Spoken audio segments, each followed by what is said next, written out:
again Thursday night here in Worcester. So it is our free education event.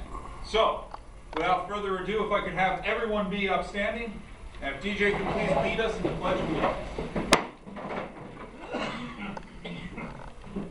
I pledge allegiance to the flag of the United States of America and to the republic for which it stands, one nation, under God, indivisible, with liberty and justice for all. All right. Ladies and gentlemen, normally we do things a little differently. Today we are going to front load our announcements. So, we have a few people who want to speak to us about important issues before we get to the actual meat of the debate. And we will be proceeding first with Mr. John Weston, who's going to talk to us about a tax that we are seeing in Rhode Island that is also being brought here to Massachusetts. Close the border. Yeah.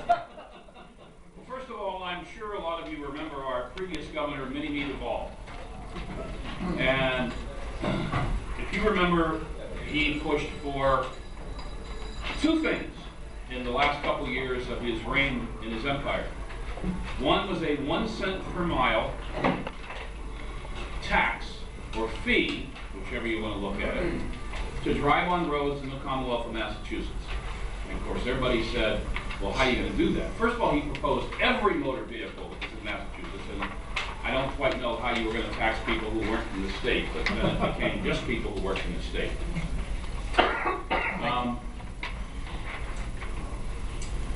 And he also, fought for the gas tax, which when I was on the radio, we fought a lot against, and I bet there's a whole lot of people in this room that fought against that, vote against it.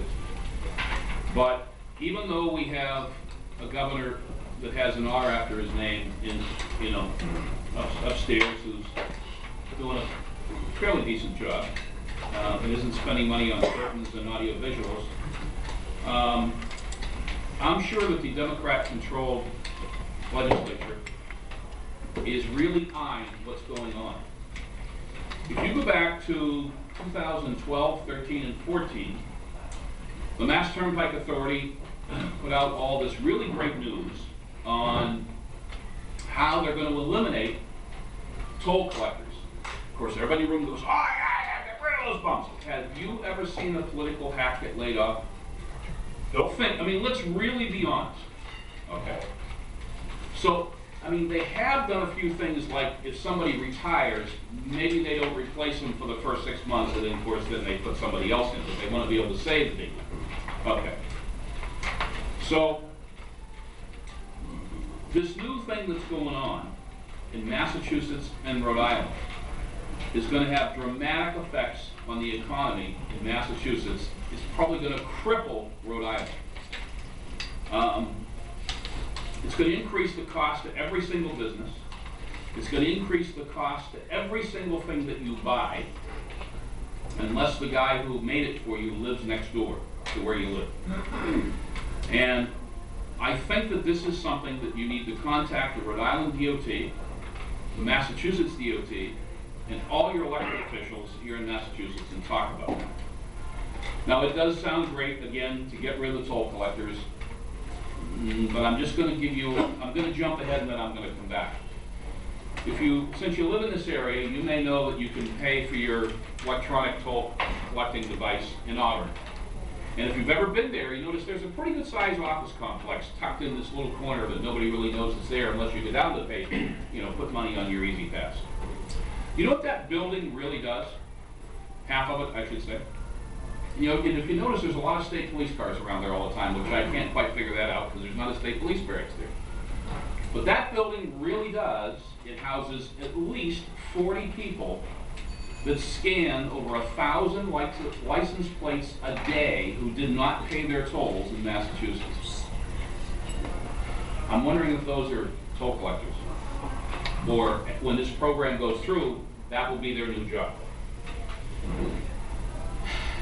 It's like unbelievable. Now, again, I want to jump ahead a little bit, and then I'll come back. Has anybody here driven out of Boston or out of Metro West towards this way recently? Okay. Have you noticed that on the Mass Pike, about a half a mile before you come to 495, there's this massive head rack that goes across the highway now, Yeah, what is with that? all these transponder readers on it. Now, if the Mass Pike was really going to only electronically charge you, wouldn't those transponder readers be on the entrance ramp and on the exit ramp? Why would they be right there on the highway in the middle of it, and they're not on the exit ramps or on ramps? There's another Just- one right at the state police barracks, too, eastbound. Yes, there is. Just want to plant that seed with you. Okay. I want to use the Tobin Bridge as an example. When transponders came in, it was $2.50. This is how they sold the program to people to go over the toll, which they put down to one way. And it was $3 if you had to go through a toll collector. Okay. Now what they do is if you don't have a transponder, one of these 40 individuals tracks how many times you drive on the Tobin Bridge and then sends you a bill monthly at $3 a piece. And oh, by the way, if you're out of state, they consider that a fine, so they send you a bill for $13 for every time you've done that. Now, in Massachusetts, they have the ability, which I still disagree with, to be able to suspend your driver's license, suspend your registration, and amongst a bunch of whole other things, right? But if you live in West Virginia, or you live in South Carolina, or you live in Florida, or you live in Nevada, and you're driving a truck, and you go across that bridge, and oh, by the way, those tolls for the trucks are dramatically greater than what a car's paying, and somebody sends you a bill for X number of dollars because you didn't have a Massachusetts transponder, excuse my French, but I think you're probably going to say to Massachusetts. Now, there's no data anywhere that tells you how many people run the tolls and don't pay it. I will tell you that going both ways, over the Tobin Bridge, current data, which I could find for 2015, stated 30 million vehicles go over that bridge. Okay? And recently they ran an amnesty program, and the state was shocked that they only got 20% of the people to send in the money that they owed. Well, again, because probably a lot of these vehicles are out of state, and they just aren't going to pay it. I mean, you can't do anything to me, so why am I going to pay it? Okay. I'm going to go back to commercial vehicles. I'm going to give you an example in Massachusetts on commercial vehicles. Several times throughout the course of my automotive history, which goes back to 75, and my radio history goes back, I don't know, half a dozen years, 8 years.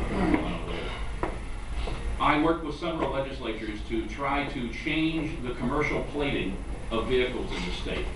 If any of you here own a pickup truck, and it is 10,000 GVW,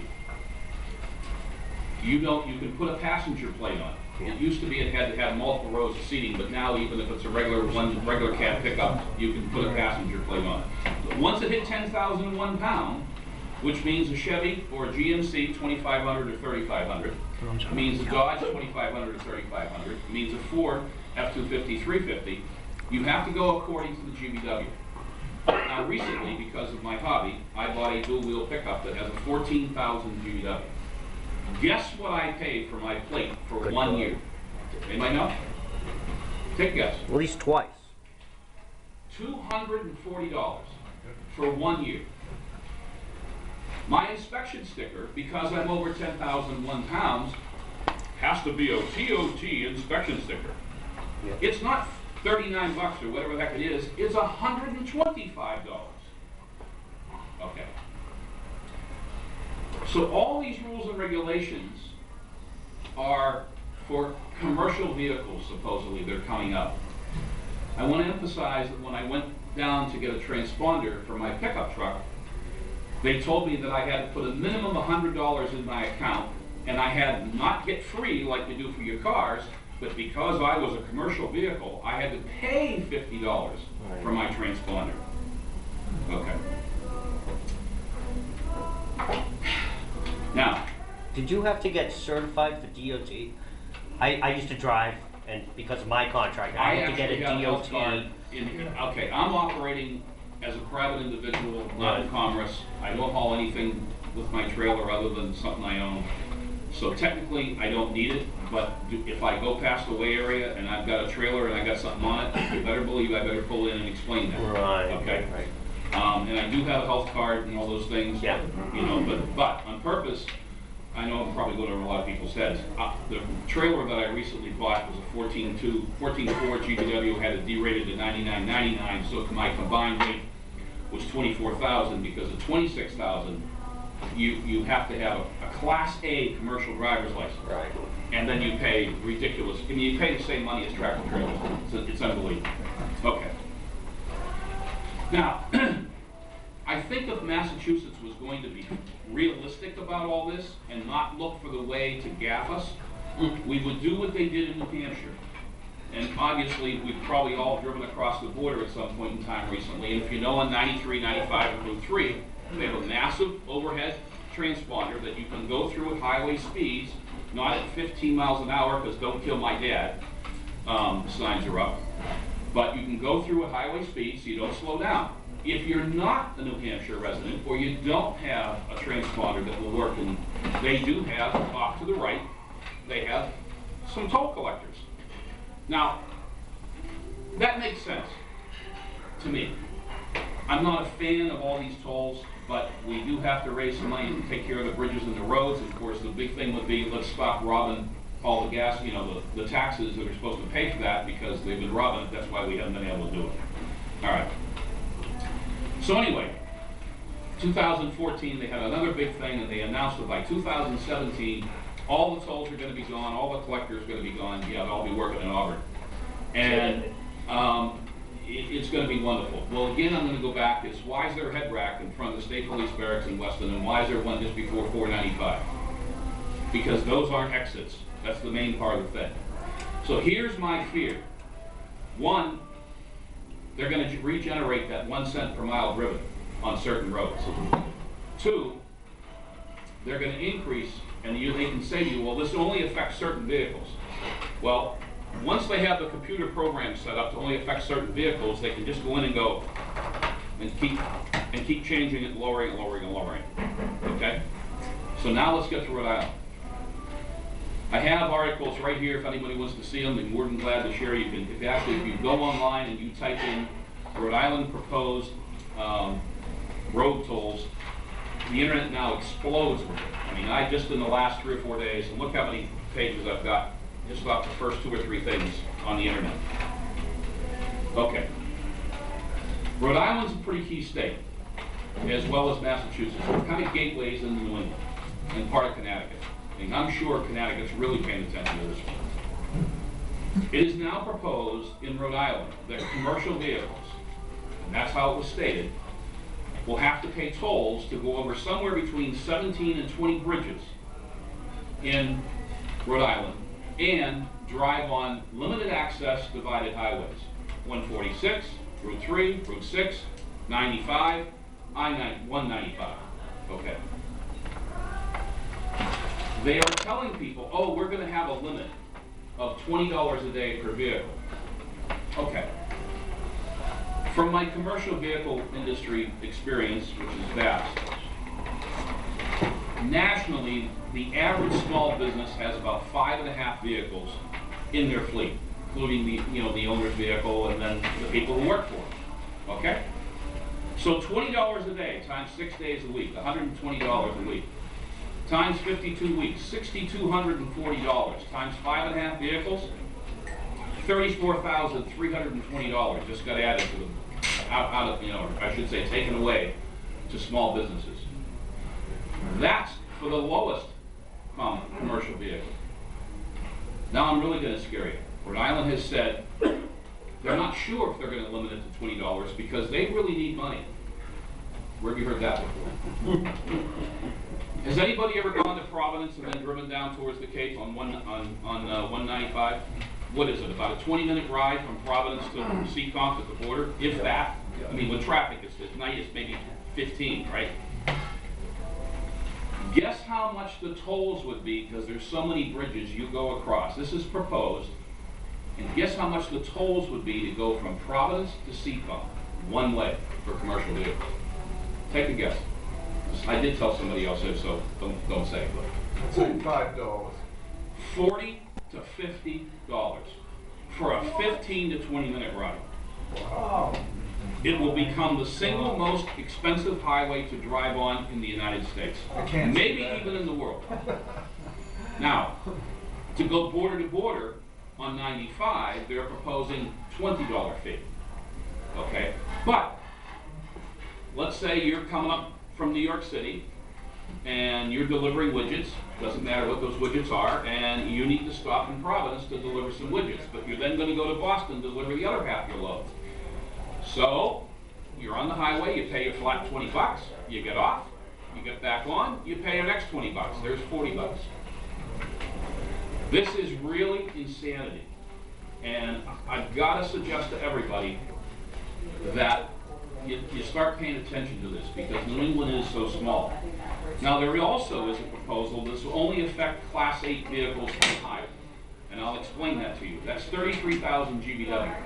Okay, so the small cab forward little box trucks that you see delivering produce and maybe seafood, dry cleaners, that wouldn't affect them. But your average medium duty truck with like a 16, 18, 20-foot box on it falls into that category in many cases. Now, at the amounts that I've been talking about, that's only for Class 8. So you can imagine when you get the tractor trailers, when you get GVWs of 80 and 100 and 110, or if they're doubles, 150,000 GVW, what those guys are going to pay. So, Rhode Island, the Trucking Association in Rhode Island, and the Trucking Association in Massachusetts are already banding together, and they've come up with paths on these proposed where these toll booths will be to, one, avoid those highways. So what's that going to do? They're going to put them on 2-lane roads. They're going to make more congestion. There's going to be more accidents because people don't pay attention to big trucks. Okay. Not to mention that revenue's going to go down dramatically. They're not going to get the. I mean, they think they're going to bring in, you know, $45 million on just on 95 alone a year. No, they're not, because guys are going to go around it. It's a small state, and it just goes on and on and on. So I would highly recommend you look into this and just complain about it, make phone calls on it, and get involved, because what's happening in Rhode Island, I'm sure, because of those interesting places that they place those head racks for transponders, which are on exits and on on-ramps, it just may become of the Massachusetts. Okay?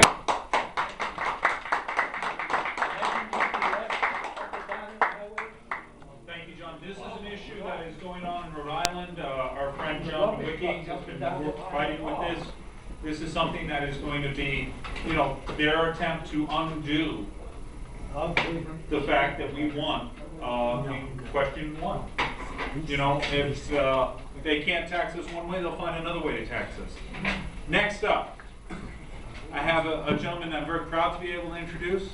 Al Hoffman is a gentleman that has been a trailblazer for as long as we've been in this organization. He's a gentleman that has inspired a generation of people, and frankly, anytime he has anything to say, it's something that we should all listen to. Amen. Amen.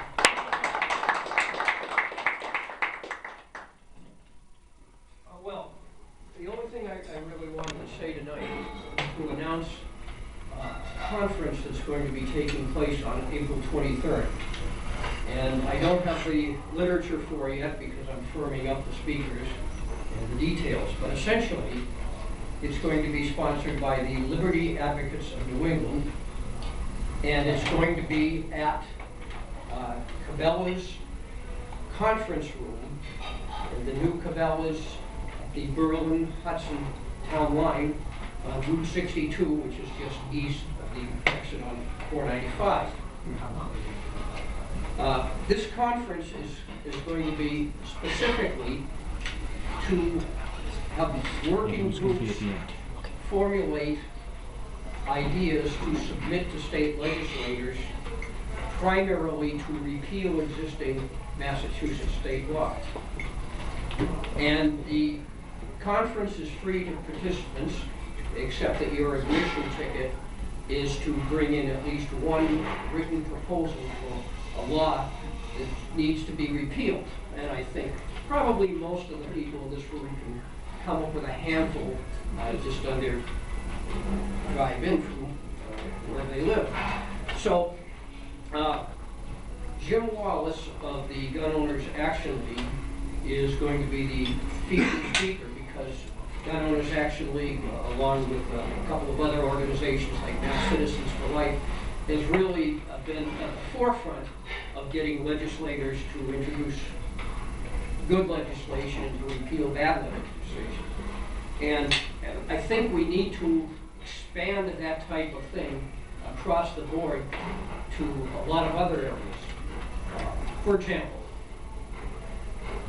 many years ago, if you wanted to teach horseback riding, you bought a farm, you bought a horse, and then you had people pay you $5 or $10 an hour, it's a little bit higher now, and you taught horseback riding. But some nitwit legislator along the way decided that people who teach horseback riding need to be licensed. So now, just like barbers and everything else. So now that's the case, and so I'd like to have a law that says repeal the bill that said the person teaching horseback riding in Massachusetts has to be licensed. You can do the same for barbers or whatever else you think is unnecessary. John mentioned the bureaucratic creep on the law coming in. Think back to the outboard motor law. I don't know about you, but when I first got an outboard motor, I put it on my boat. I didn't have to row anymore. Then our glorious legislature decided that, oh, we've got to register boats that have outboard motors. Yeah. But they said, oh, only those above 25 horsepower. Of course, a few years later, they cut it down to only those above 10 horsepower. And then they cut it down to only those above 3 horsepower. And then they made All it. about the money. You don't need it if it's, you only need it if it's a gasoline motor. And of course, if you check today, if you have an electric motor that you stick on your canoe, you've got to get the canoe registered. Right. So there's a world of things where the creep has been coming in. I'll give you one more example. A few years ago, they passed a law in Massachusetts. An unlicensed driver cannot drive a car or other motor vehicle on private property. Well, this means that my parents should have been in jail many years ago, because on our farm, I drove a tractor when I was 10 and 12 years old. But now, today, if you have some capable adult driving a tractor or a truck on your 300, 500 acre farm in Massachusetts, that would be against the law, certainly on your smaller property too. So there's many laws that need to be proposed to be repealed, and I think we need to get really active and start putting the pressure on our state legislators to do that. There is a process in Massachusetts where you can get your state legislator to introduce a bill even if he or she doesn't agree with it. And that's what Jim's going to talk about, and I'm trying to get 1 or 2 state reps or state senators to join us and explain how it's done and whether you need to have it written up in a certain style or whether their staff takes care of it. So that'll be April 23, it's Saturday, at Cabela's Conference Room in Berlin. It's 2 to 5 p.m. And like I say, free admission, you just have to bring an idea of what law you'd like to have repealed in Massachusetts. Thank you. Have a work. More information share on the Worcester Tea Party website as it comes. Absolutely. Now, everybody knows that the Worcester Tea Party is a 501c3 nonprofit organization geared towards education. That's why we have free education events.